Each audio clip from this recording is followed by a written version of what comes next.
이런 사람 저런 사람 많이 봤지만 자기 실속 잘 차리고 편히 쏙쏙 잘 빼먹는 사람, 이 사람들이 결국 살아남더라는 겁니다. 안녕하세요, 따독따독입니다. 여러분들은 어른스러운 말, 그리고 매력적인 말이 뭐라고 생각하세요? 내가 말하면 왜 상대방은 집중하지 않을까? 왜 내 말은 설득력이 떨어지는 걸까? 말투를 바꿔야 할 필요성은 없는 걸까? 이런 생각 다들 해보셨을 것 같아요. 저는 최근에 아주 재밌는 영상을 우연히 보게 됐죠. 강원국이라는 저자가 말하는 글쓰기에 대해 강의하는 영상입니다. 이분은 어렸을 때 굉장한 눌변가라고 실토를 해요. 그런데 현재는 여러 명 사람 앞에서 당당하게 말하기로 강의를 하고 있습니다. 어떤 일이 있었던 걸까요? 오늘은 강원국의 책 어른답게 말합니다. 제가 인상 깊게 읽었던 부분에 대해서 여러분들에게 왜 말하기가 중요한지, 왜 글쓰기가 더 중요한가, 이런 얘기들을 한번 나눠볼까 합니다. 아마도 현 시대를 살아가고 있는 사람이라면 제가 아까 초반에 여러분들께 말씀드렸던 그런 의문은 누구나 갖고 있을 거예요. 고민했을 거라고 생각합니다. 시대를 불문한 고민이지 않을까요? 우리는 혼자서 살아갈 수가 없죠. 소통 그리고 커뮤니케이션이 중요한 게 바로 그 때문이라고 생각해요. 내 의견을 말하고 상대의 요구사항을 듣습니다. 그 사이에서 발생하는 오해를 줄일 필요성이 있죠.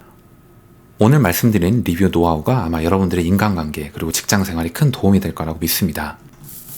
우선은 대화를 할 때마다 말끝에 부정적인 그리고 비판적인 말을 달고 사는 사람 얘기를 먼저 해볼게요. 칭찬하는 데는 인색하죠. 이런 사람들은 삶이 팍팍하고 다소 침울할 거라는 생각도 들어요. 사람을 만날 때 반드시 준비해야 할 것이 있다라고 생각을 합니다. 그중 가장 효과가 높으면서도 쉬운 것이 바로 칭찬하기라는 데는 공감을 해요. 어느 부분에서건 우리는 칭찬할 거리를 찾아낼 수가 있습니다. 사소한 것까지 말이죠. 아주 사소한 거.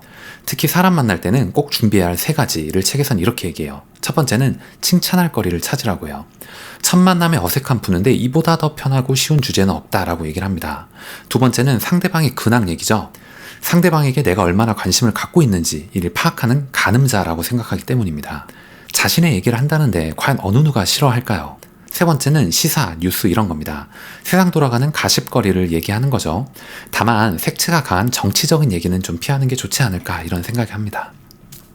이번에는 상대방하고 내가 얘기를 할 때 왜 상대방이 자꾸 딴짓을 하는 것처럼 보일까 이 얘기를 좀 해볼게요. 왜 집중하지 않는 것 같지? 우리는 누구나 이런 고민을 합니다. 대화는 쌍방이 진행하는 거죠. 한쪽에서만 일방적으로 통보하는 게 그런 건 대화가 아닙니다. 좋은 대화를 하는데 비결이 있다고 한다면 단연코 저는 스토리를 담은 이야기에 있다라고 생각해요. 그에 더해서 의미까지 부여한다면 더더욱 좋겠죠. 마지막에는 이 모든 이야기들이 너와 나, 우리 둘만의 얘기가 아니고 모두가 공감할 수 있는 이야기임을 명시하는 겁니다. 예를 들면 이런 거예요. 명언 같은 문구를 제시하는 거죠. 일반화시킨다라고 표현하면 맞겠습니다. 이번에는 직장 생활에서의 상황 얘기를 좀 해볼게요. 아마도 이 강원국 저자가 직장 생활을 20년 넘게 해왔기 때문에 이런 얘기들을 쉽게 했을 거라고 생각이 들어요. 직장 생활은 다시 말하면 조직 생활이죠. 여러 사람과 얽혀 있을 수밖에 없어요. 갈등이 존재할 수밖에 없죠. 이해관계도 엮여 있어요. 재밌었던 얘기 중 하나는 바로 보고하는 노하우에 대한 것이었습니다. 어떤 보고가 과연 좋은 것인지 이런 걸 정리해보는 거죠. 첫 번째는 보고는 상사가 묻기 전에 미리 해라 라고 얘기를 해요. 두 번째는 중간 진행 상황을 자주 공유해라. 상사가 간혹 짜증을 내더라도 중간에 보고하는 게 낫다 이런 거죠. 세 번째는 궁금증이나 문의사항이 생기면 자꾸 가서 그냥 계속 물어보는 게 낫다라고 얘기를 합니다. 네 번째는 보고 기한이 넘을 것 같으면 사전에 반드시 얘기를 해줘라 라는 겁니다. 이와 함께 또 아주 재밌었던 얘기 중 하나가 직장에서 오래 살아남는 노하우에 관한 거였어요. 이런 사람 저런 사람 많이 봤지만 자기 실속 잘 차리고 편히 쏙쏙 잘 빼먹는 사람, 이 사람들이 결국 살아남더라는 겁니다. 공감 그리고 배려심 많은 사람은 자신의 일뿐만이 아니고 타인의 업무도 도와주느라 힘이 들어요. 늘 힘듭니다. 씁쓸하긴 하지만 자신의 이익만을 바라보라는 조언이죠.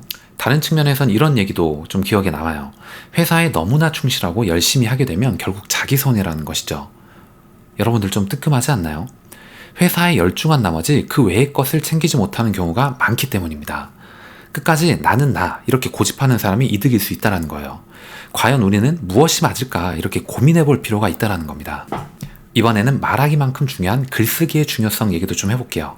말하기를 잘해야 글쓰기도 잘할 수 있고요. 글을 잘 써야만 말도 잘할 수 있다고 생각합니다.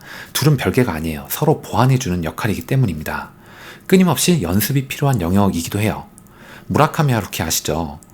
하루 3시간 시간을 정하고 글을 쓴다고 합니다. 우리가 적어도 3시간은 못하더라도 30분도 좋아요.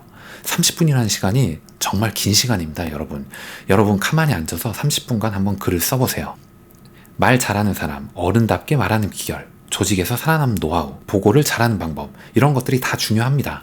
우선 여기까지 제가 드는 생각을 한 두 마디로 정리를 해보면, 글쓰기와 말하기는 삶을 살아가는 데 있어 매우 중요한 스킬임은 분명하다.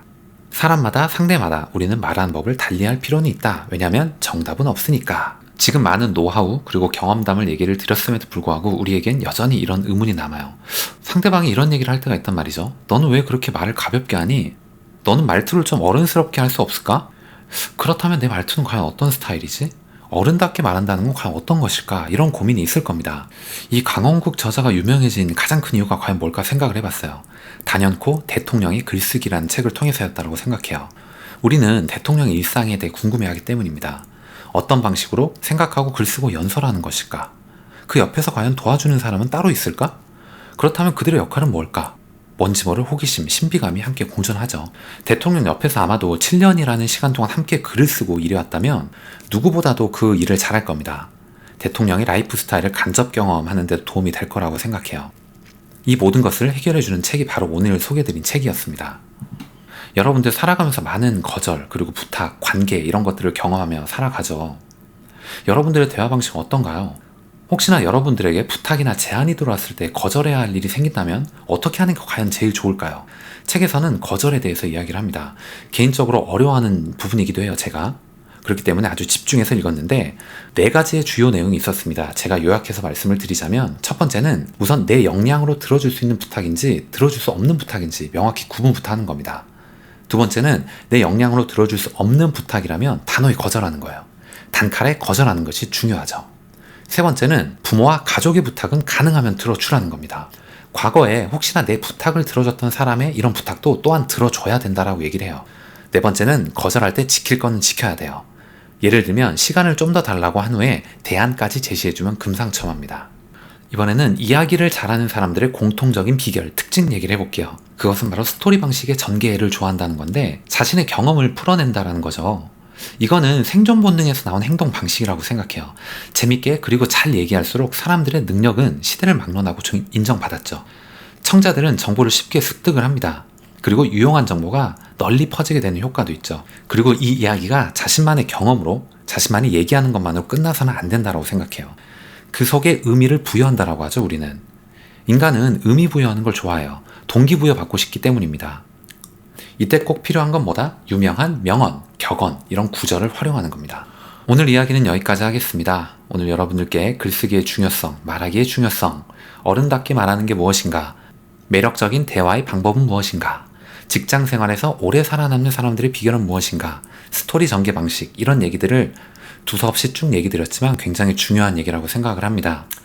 오늘 리뷰를 들어보시고 여러분들의 생각 그리고 의견을 자유롭게 댓글로 남겨주시고요.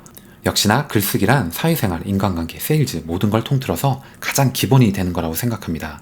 세상에 정답은 없지만요, 목표로 가는 지름길 정도는 존재하기 때문입니다. 오늘 말씀드렸던 내용 여러분들께 조금이라도 도움이 되셨거나 재밌게 들으실 수 있으셨다면 좋아요 그리고 구독 꼭 부탁드리겠습니다. 다음 시간에 더 좋은 내용, 더 좋은 컨텐츠를 가지고 인사드리도록 하겠습니다. 감사합니다.